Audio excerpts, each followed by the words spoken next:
Esto es Capitalismo Revolucionario, soy Felipe Izquierdo. Ahí ustedes pueden ver que la obra no está, se paró, el sábado y domingo no funcionan y se puede escuchar ya el ruido de los perros. Cientos de perros ladrando. Hay perros satánicos que se atacan y son horribles. Y en la noche no dejan ni dormir los perros satánicos. Bueno, estuve leyendo los comentarios del video anterior. Yo sé que tengo un público distinto, o no distinto, pero un público especial que le gusta mis videos. Me lo han dicho, sobre todo en la manifestación del rechazo. Me encontré con muchas personas, entonces yo eh, voy por ellos, voy por ustedes, porque se entretienen. Yo también me entretengo haciendo videos. Uno me dijo, te demoraste 3 minutos en decir que no ibas a explicar el ascetismo, hablando de la ignorancia del mundo. Y bueno, humildemente, son temas que me gustan. Yo una vez me leí todo lo que todo lo que era un automóvil, el sistema mecánico, el motor a explosión, los sistemas de transmisión de fuerza, etcétera, la carrocería mil, todo lo que era un automóvil. Lo encontré un milagro tecnológico fantástico, pero no me acuerdo nada. O sea, ustedes me hacen un examen de eso y me saco un uno. No saco ningún puntaje porque es el interés que uno tiene. Entonces yo tengo intereses, he leído de muchas cosas, pero tengo intereses particulares. Entonces puedo explicar lo que es el ascetismo. El ascetismo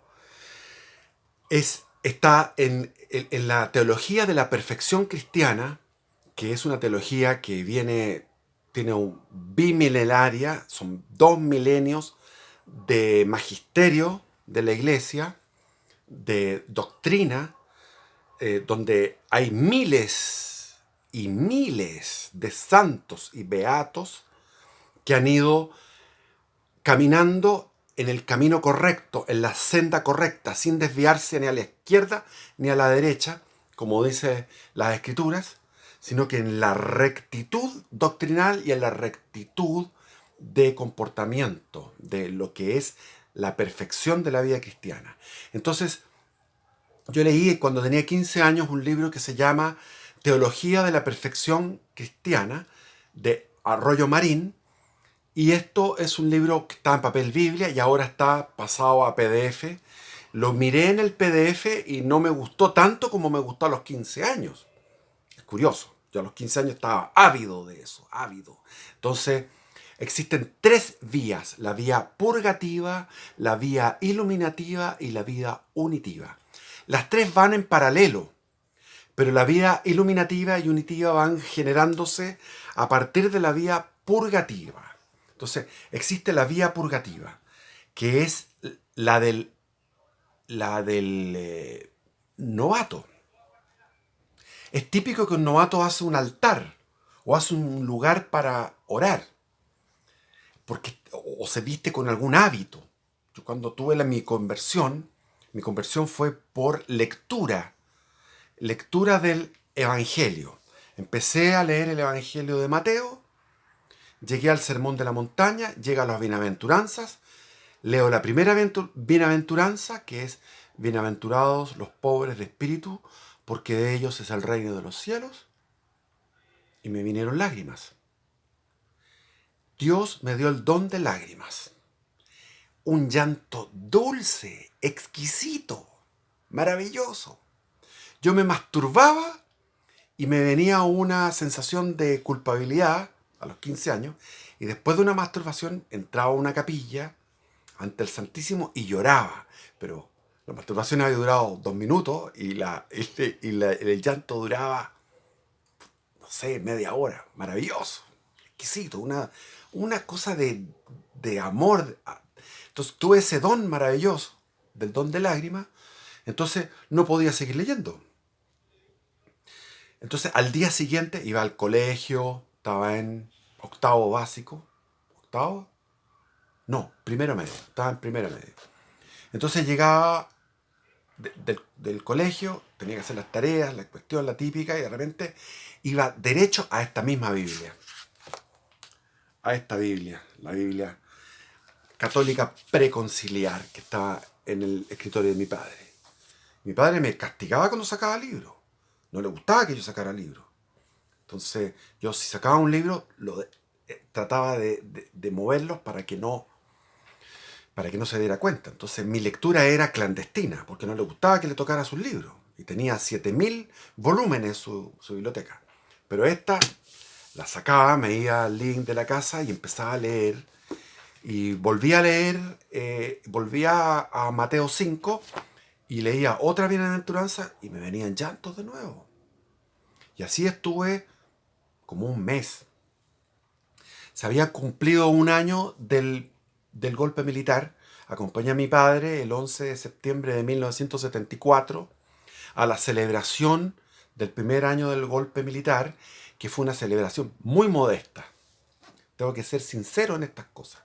No había más de 5000 personas, muy menos diría yo. Y fue en el Parque Bustamante, donde ahora en el Parque Bustamante hay una especie de skate, una cancha de skate, ahí mismo. Estaba ese mismo hoyo, no sé qué es lo que era ese hoyo. Y al frente hay unos edificios, unas torres, y en las torres aparecieron los 4 de la Junta, y abajo eran 2000 personas, no era más. Era muy poco. Ahora que el año, eso fue el 74, el 75, 76, 77, 78, fue en incremento. Después ya eran caravanas de gente celebrando el 11 de septiembre. Yo me acuerdo cada 11 de septiembre porque era mi cumpleaños. Entonces, por ejemplo, el 77 yo crucé por ahí y me fui a confesar, porque yo aprovechaba de confesarme, de hacer penitencia y, y proponerme para el próximo, mis 16 años o 17 años, etc. Entonces, no podía seguir porque me venían lágrimas de nuevo. Me venían lágrimas de nuevo. Entonces fui avanzando lentamente en el Sermón de la Montaña. Cuando llegué a la parte de la bienaventura, de la confianza, cuando Jesús dice, no junten no siembren ni junten en graneros, miren las aves de los cielos que no, no trabajan ni, bueno, y vuestro Padre Celestial las alimenta. Se me olvida porque es una cosa de versos. Después dice, miren los lirios del campo, que no tejen ni hilan, y sin embargo yo os digo que ni Salomón con toda su magnificencia se vistió como uno de ellos. Por lo tanto, no se preocupen del día de mañana, porque cada día le baste su afán. Entonces, vivir el presente, vivir sin preocuparse por qué voy a comer, ni por qué me voy a vestir. Entonces, fue a tal nivel que yo tenía mi casa, o sea, era una parcela que tenía 40 árboles frutales. Yo iba al final, había una pandereta al final que se había construido recién porque eso era un acceso a un campo y ese campo llegaba hasta la cordillera. Y eran maíz o eran viñedos o eran vacas, distintos cultivos porque era campo, en lo que ahora es ciudad. Entonces yo miraba los atardeceres crepusculares, el crepúsculo manchando de naranjo, de rosado, unos rosados intensos en toda la montaña del provincia y después el Cerro del Plomo, todo lo que es el espectáculo que es Santiago en esa fecha, maravilloso. Bueno, y seguía en ese éxtasis, estaba así metido. Esa fue mi conversión, totalmente. Después cuando llegué donde los jesuitas me dijeron, tú eres una víctima del Espíritu Santo. Y se reían porque es verdad. O sea, todo lo que yo había hecho era una víctima del Espíritu Santo. Y, y no llegué primero donde los jesuitas, sino que primero llegué donde los benedictinos.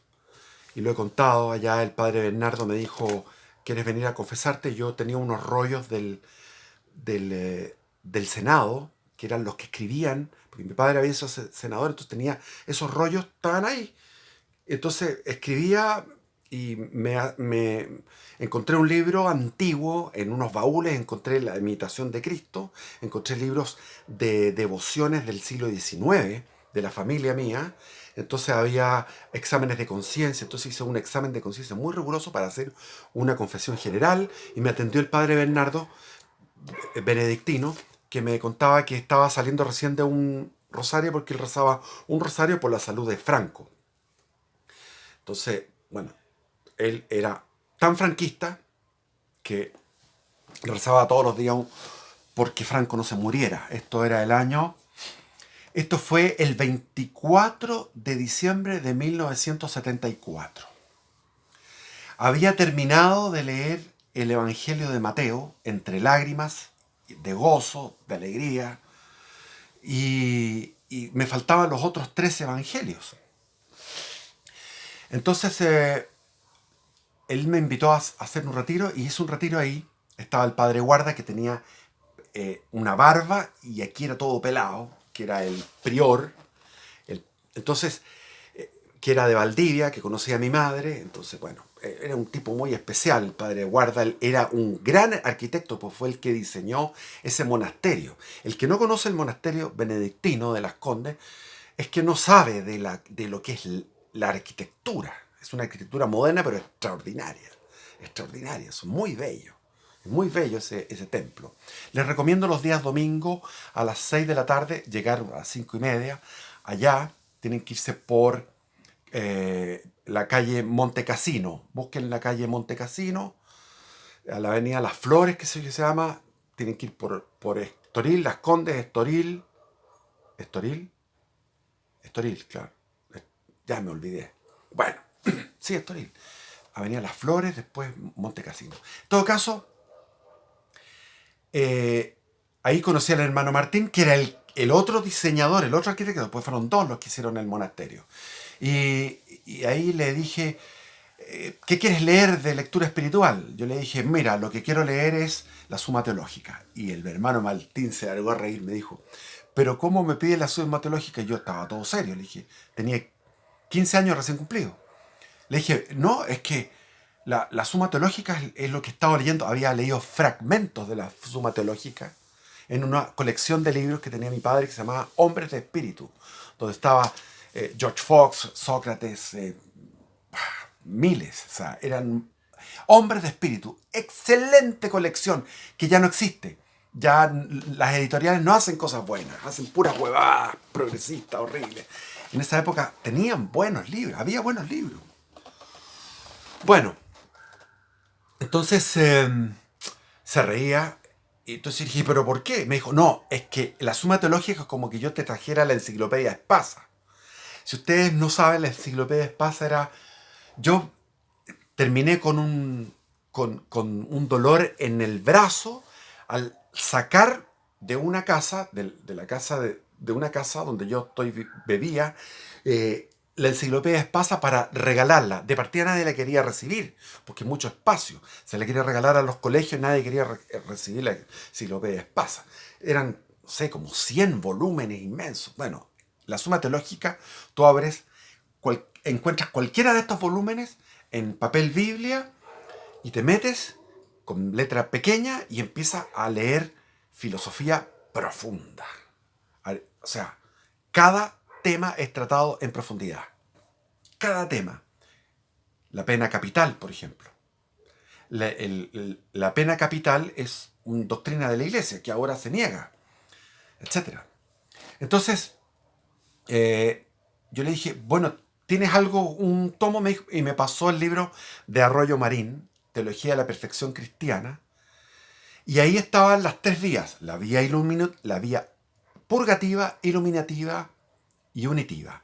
Es decir, la purgativa es la persona toma conciencia de que es pecadora, que somos pecadores, o es uno pecador. Entonces empieza a tomar conciencia del pecado en su vida a través de un examen de conciencia. Empieza a purgar, y ahí viene todo lo que es el ascetismo, que es las reglas del comer, del buen comer, es decir, comer moderadamente, practicar ayunos, los cilicios que contaba, las flagelaciones, las autoflagelaciones, que eran prácticas de los santos antiguos, que se dejaron de hacer. ¿Por qué? Porque se cambió de espiritualidad, no la antigua, no la medieval. Entonces el ascetismo es un camino del principiante que no se abandona nunca. Porque siempre somos principiantes, siempre estamos empezando de cero. Eso decía Francisco de Asís todo el tiempo a sus discípulos. Decía, empecemos ahora sí que tenemos que ser cristianos. Pero resulta que después viene la vía iluminativa, en donde vienen los dones infusos por el Espíritu Santo de iluminación de la conciencia, donde empieza a experimentarse la presencia de Dios como una presencia no pasiva, sino que una presencia transformadora. Entonces empieza a sentirse la transformación en el corazón de la presencia divina. Y la vía unitiva es la de los santos, donde ya no existe diferencia entre tu ser y Dios. Tú y Dios son uno solo. Curiosamente, Patanjali, siglo III o V antes de Cristo, quinto creo que es un filósofo hindú y que sintetiza toda la sabiduría hindú de los Vedas y de la tradición del Kriya Yoga, que venía de hace 13.000 años, según el conteo que llevan ellos riguroso.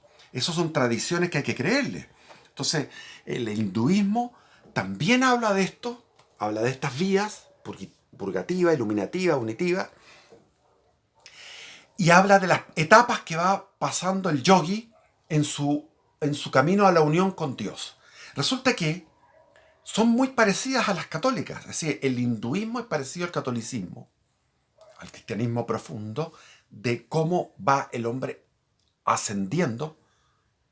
En el caso del catolicismo es como que va descendiendo, porque el ego va hacia abajo, porque el hinduismo es un camino del hombre hacia Dios. Es un camino construido por el hombre en su deseo, en su anhelo de llegar a la unión con Dios, y el cristianismo es un deseo de Dios, de fundirse con el hombre.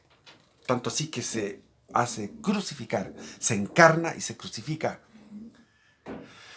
por el hombre. Vive el sufrimiento del hombre con una intensidad que ningún ser humano ha podido experimentar.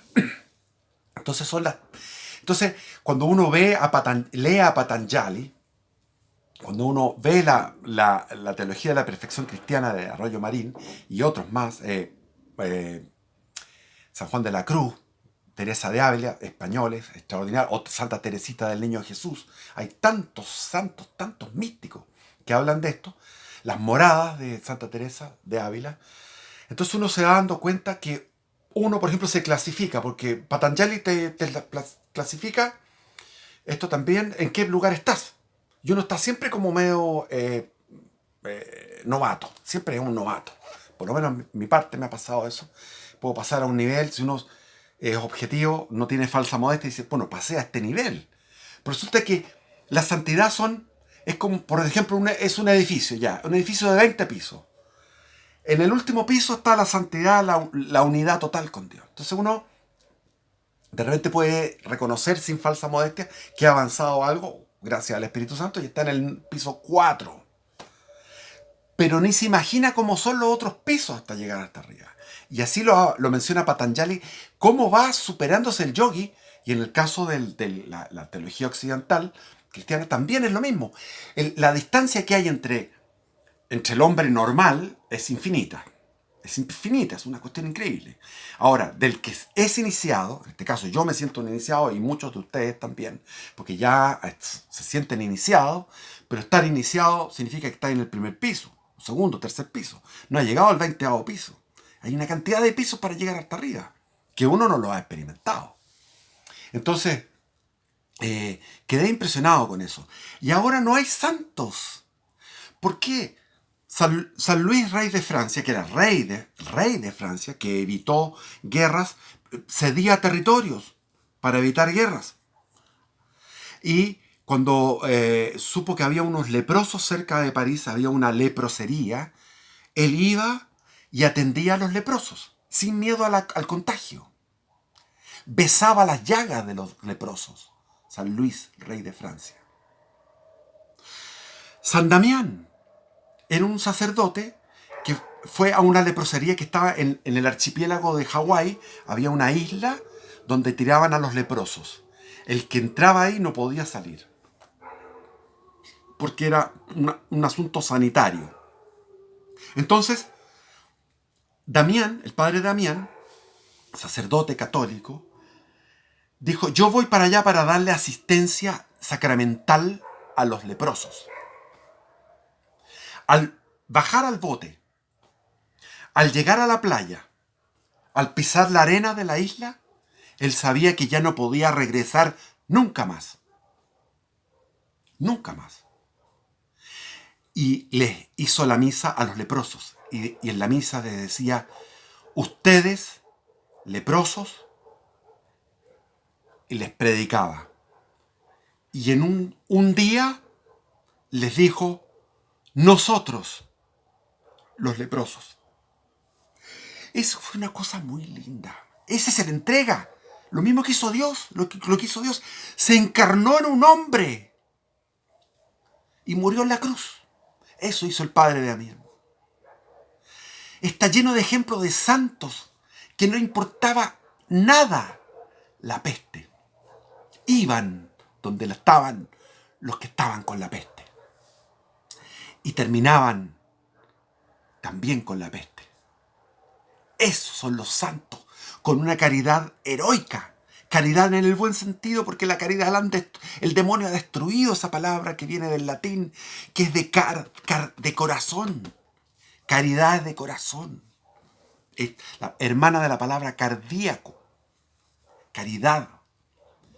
Las obras de misericordia. Jesús en el Evangelio dice, se os juzgará, no por vuestra fe, como dicen los protestantes. No, porque dicen, Señor, nosotros expulsamos demonios en tu nombre, profetizamos en tu nombre. Y Jesús les dice, apártense de mí, no los conozco, porque tuve hambre y no me diste de comer. Tuve sed y no me diste de beber. Estuve preso y no me visitaste. Estuve enfermo en el hospital y no me fuiste a ver. Y ahora todos acaparando para ellos, para sí mismos. Acaparando todos para sí mismos. ¿Quién es heroico en la caridad hoy día? Yo pasé ahora por el cerco sanitario del Quisco. Quise burlarlo y me fui al Totoral. Ahí hay unos sacerdotes que conozco yo. No voy a dar más información. Pero yo inmediatamente me recordé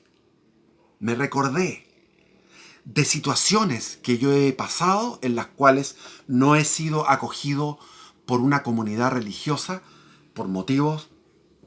Una vez en Toledo tenía una cantidad de libros que tenía que llevar y no podía tantos libros. Tenía que salir de Toledo para irme a Madrid, tomar el tren. Entonces fui donde tenía al lado mío había un convento de monjas contemplativas, de oración. Hablé con la monja, le dije, mire, esta caja tiene libros, puede revisarlos. Son puros libros. Yo no me la puedo para cargar todo esto, para llevarlo al tren. Tengo que viajar de nuevo a buscar estos libros. Cerciórese usted. La monja me dijo, no, porque puede venir una bomba. Le estoy diciendo que se cerciore para que me ayude. No me quiso ayudar. Entonces me acordé de eso y otras cosas más. Como una vez que estaba orando en una iglesia y vino un religioso y me agarró del brazo y me expulsó. O sea, interrumpió mi oración y me sacó de ahí. Entonces, no quise entrar en el Totoral porque dije, no me van a aceptar. Pero dije, yo quiero ir a hacer un retiro a la comuna del Quisco. Hay una barrera sanitaria. Ustedes me pueden dar una habitación. Sé que tienen una habitación. Yo les pago. ¿Tengo plata? No. Me habrían dicho que no. Bueno. La santidad, la vía purgativa. Nadie está haciendo vía purgativa. Estamos en Cuaresma. Estamos en cuarentena en Cuaresma. Son 40 días que estuvo Jesús en el desierto. Ese es el ascetismo. La vía ascética nos lleva a la mística. La mística es la vía iluminativa y la unitiva. ¿Quiénes son los que llegan a la unitiva y a la iluminativa? Menos del 1% de la población. ¿Quiénes son los que se aplican a la vida rigurosa, muy pocos. Bueno, he hablado mucho y tenía otras cosas en mente que hablar. Quería hacer un paralelo entre Josué y las guerras de los israelitas en el siglo XX.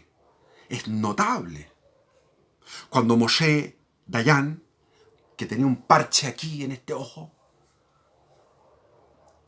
tomó Jerusalén, porque los jordanos, los sirios, los egipcios y todo el mundo árabe estaban atacando a Israel. Y estaban haciendo bravatas porque iban a destruir Israel, porque tenían fuerzas 10 veces superiores a Israel, en número, en tanques, en aviones, en todo. Y el gobierno estaba débil hasta que se cambió y se puso a la persona indicada. Y en el mando del ejército, en el mando de las Fuerzas Armadas, a Moshe Dayan. Y Moshe Dayan tiró los aviones en la mañana, los lanzó hacia el mar grande, que llama la Biblia, que es el mar Mediterráneo.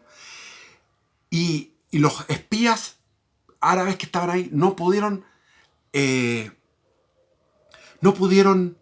descifrar eso. Era como una práctica de aviones, porque lo habían hecho siempre así, hacia el mar. Era una práctica. Pero doblaron por el desierto y atacaron desde el occidente a las aeronaves, a los MiG soviéticos, y lo hicieron pebre. En media hora destruyeron el poderío aéreo egipcio y sirio. Y Jordania atacó también. Jordania atacó. Y el contraataque israelí, que fue una guerra de 6 días, porque al séptimo había que descansar, bíblicamente. 6 días. El contraataque israelí significó la toma de Jerusalén.